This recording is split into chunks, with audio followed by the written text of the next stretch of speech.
தமிழ்நாடு கர்நாடக மாநிலங்களுக்கு இடையேயான சத்தியமங்கலம் வழியாக இயக்கப்படும் தமிழக மற்றும் கர்நாடக அரசு பேருந்துகள் இரண்டாவது நாளாக நிறுத்தப்பட்டுள்ளன.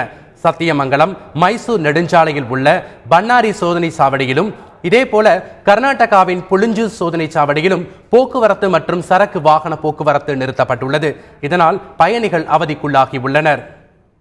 நான் கேரளாவில் கோயம்புத்தூர் வந்தேன். கோயம்புத்தூரில் நேற்றே வந்து பார்த்தா 12 மணிலேருந்து பஸ் இல்லை.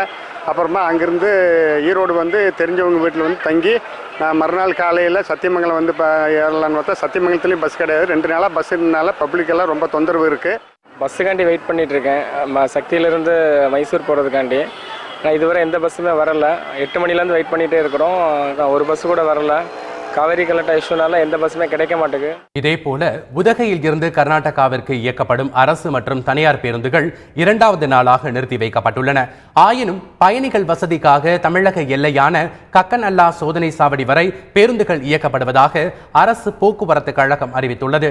இதனால் 3 நாட்கள் விடுமுறையில் உதகைக்கு வந்த சுற்றுலா பயணிகள் கடுமையான சிரமத்திற்கு உள்ளாகியுள்ளனர்.